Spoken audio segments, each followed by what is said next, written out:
Magandang araw sa ating lahat mga boxing fans sa mang panig ng mundo. Ang bakbakan o labanan na ating tatalakayin ngayon, ito pa sa pagitan ni Marlon Tapales na ating kababayan kontra Surab Kumar ng India.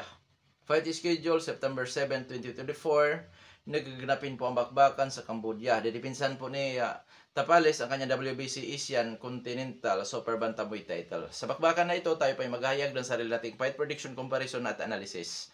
Kung saan doon pa po lamang sa ating gagawing comparison, detalyado po na inyong malalaman kung saan niya Banigil Yamado sa naging dihado ito magkabilang panig. At inaanyayahan ko rin po kayo na panoorin ang buong video. At nang sa ganun, makakakuha kayo ng idea at higit sa lahat, makapag-desisyon po kayo sa inyong pipiliin na sa tingin po ninyo ay may malaking tsansa sa panalo dito po sa naturang bakbakan. Maaaring ang inyong desisyon ay pabor o taliwas ito sa aking prediction o pananaw sa laban. Ngunit, ang mahalaga ay ang makapag-desisyon po kayo. At dahil sa nabanggit ko nga kanina na magkaroon tayo ng comparison, marapat lamang natin munang alamin ang mga background dito sa magkabilang panig mula sa kanilang physical na appearance, eksperyensya o karanasan sa laban, maging sa kanilang mga taglay-taglay na skills o mga galawan, dahil yan po ang ating gagamitin naman na referensya sa ating gagawing comparison. Pero bago natin ito simulan, para po sa mga boxing fans na bago pa po lamang napadpad dito sa ating munting channel, inaanyahan ko po kayo na sana suportahan po niyo sa pamamagitan po ng pag-subscribe, like, and share. At para po sa mga boxing fans na walang sawa na sumuport at sumubay dito sa ating munting channel, taos puso po akong nagpapasalamat sa inyong lahat. Wala po ndong Sports PH kung wala kayo mga idol. Kaya naman hindi na natin ito patagalin pa at simulan na natin. Alamin na natin ang mga background dito sa magkabilang panig at unahin natin ang sa panig ng Indian fighter na si Surab Kumar. As a pro boxer, itong si Surab Kumar ay may kartada po 11 wins with 6 wins coming by way of knockout. May isang talo, ngunit may isang tabla na rin. At sa kanyang nag-iisang talo, technical knockout ang kanyang sinapit. May edad ito na 28 anyos. Pagdating po sa height, wala po sa kanyang record. So, estimate ang ating gagawin. Siguro nasa mga 5 foot and 6 or 5 foot and 5 inches ang height nitong si Surab Kumar. Orthodox ang kanyang stance, knockout ratio 54.55%. Last fight, February 21, 2024, nakasagupa niya si Shiram Sharma, kapwa Indian fighter. Na kung saan panalo by first round technical knockout si Surab Kumar. Sa karanasan ng boksingerong ito, sinuri ko rin po kung ito ba ay dating lumalaban sa Olympic o amateur, wala po tayong natagpuan. So, diretso na tayo sa kanyang karanasan as a pro boxer. Ang pinakamatindi na kalaban pa po lamang nito ay ang Chinese fighter na si Zhang Liu, na kung saan dyan siya nakatikim ng talo mga idol. At maliban pa doon, yung kanyang mga kinalaban ay talagang hindi po mga kilala. So sa skills naman ni Surab Kumar mga idol, masasabi kong ito po isang boxer puncher, pressure fighter style, defensive style, lumalaban sa brulan o tututo na bakbakan, may counter punching style. May pagka-agresibo din po ito. Napakasipag din po kung bumabato ng suntok, taglay ang power, timing at accuracy. Pagdating po sa depensa, average lang din po ang kanyang depensa. Na kung saan pag sinasabi nating average mga idol, may mga pagkakataong bukas ang kanyang depensa habang nasa opensa, at long range o close range sa suntukan, may mga openings ito na kung saan delikado pag na-counter. So, sa panig naman itong ating kababayan na si Marlon Tapales, as a pro boxer, may impresibong kartada naman si kabayan na 38 wins with 20 wins coming by way of knockout. May 4 na talo at may wala pang tabla pala. Sa kanyang 4 na pagkatalo, 3 beses nakatikim ito ng knockout, technical knockout. May edad na 32 anyos at ang height 5 foot and 4 inches, red 65 inches. South po ang kanyang stance.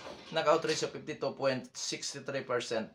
Last fight, May 10, 2024, natapon Zhang Kaew. Panalo si Tapales sa laban kay Zhang Kaew by first round knockout. Karanasan o experience ni Marlon Tapales, dating 2 Division World Champion, nag-World Champion sa WBO doon sa Super Bantam, sa Bantam muna, sa Bantam. At nag-World Champion ulit siya, matapos siyang talunin si Murjon Akhmadaliev, doon po sa Super Bantamweight Division. So, dating 2 Division World Champion, at minsan lang napapalaban sa isang undisputed title bout kontra Inoue, itong si Marlon Tapales. So, sa uri ng kalaban, nangunguna si Inoue, Murjon Akhmadaliev, Yusuke Iwasa. Sa skills ni kabayan, boxer puncher, pressure fighter style, defensive style, lumalaban din sa brulan o tututur bakbakan, may counter punching style. Masipag din po kung bumabato ng suntok itong si Tapales, taglay ang power, timing at accuracy. Pagdating sa depensa, average lang din po ang depensa nitong ating kababayan. So ngayon dadako na tayo sa ating gagawing comparison at unahin natin sa ranking. Source, boxing scene, sa kanilang rank 1 to 15 sa 4 major title belts or 4 major title organization. So ngayon, itong si Marlon Tapales ay rank 2 sa WBC, rank 4 sa WBA, rank 3 sa IBF. Ngayon, itong kanyang makatunggali ay wala po sa ranking. So ngayon, dadako naman tayo sa edad or physical na appearance ng dalawang maglalaban. 32 anyos si Kabayan, 28 anyos si Surab Kumar, so pareho na sa prime. Sa height, dahil po hindi piho ang ating estimate, siyempre, maaring may katangkaran ng kaunti ang Indian fighter. Sa knockout ratio, lamang po ng 2% si Surab Kumar, so lamang sa power ang Indian fighter, pero konti lang po diferensya. Oo. 2% lamang, 54 ang knockout ratio nitong 54% ang knockout ratio ni Kumar, 52% naman ang knockout ratio ni Tapales. Activity pa rin aktibo na lang maglalaban, sa eksperyensya po, malayo ang agwat. Sa uri ng kinalaban, sa nararating, kumbaga, sa skills, parang boxer puncher, na kung saan po mga idol, masasabi kong magandang laban din ito. Yun nga lang, kulang sa karanasan si Surab Kumar. Ano ito? Masasabi natin, pagkakulang sa karanasan po mga idol, wala itong lead kung mapahirapan ng husto, kung paano niya ma-resolba, paano niya ano yung sitwasyon. Kasi sa boxing mga lods, pautakan po yan hindi lang palakasan. So sino llamado? Automatic po na llamado po si Marlon Tapales dito sa labanan. 70-30 para sa akin nga ito mga lods Malimit tayo, 55-45. Bihira sa 60-40. Lalo ng bihira ang 70-30. Ganon po kalayo ang agwat ng dalawang maglalaban. Ganon pa man, this is boxing, anything can happen. Hindi porket dihadong-dihado itong kanyang katunggali o katunggali ni Tapales ay nakapiho si Tapales sa panalo. This is boxing, anything can happen. Maraming pwede mangyari dyan na taliwas sa ating inasahan kay Tapales at maging papabor yan sa Indian fighter. Boxing ito. So ngayon dadako na tayo sa ating official prediction. Kung sa skills tayo, dahil sa may pagkagresibo din itong Indian fighter, pinakamatagal underground mga lods, Tapales by knockout or technical knockout. Pero dahil ang boxing naman ay by strategy, kumbaga hindi lang naman yan palakasan kundi pautakan din. Kung hindi makipagsabayan itong Indian fighter, baka abot sa 5th round po yan. Kung hindi po talaga makipagsabayan bago mahuli ni Marlon Tapales. Pero yun nga, pagka nakipagsabayan yan, abay, mapaaga ang pagkatapos sa laban. At kung sakali di magawa ni Marlon Tapales na may knockout sa nasabi natin, itong si Surab Kumar, sa tingin ko panalo pa rin si Tapales kung mawi sa puntusan. Yun ang mas decision or split decision. Sa panig naman ng Indian fighter na si Surab Kumar, tanging upset lang po ang kanyang pag-asa, knockoutan o puntusan.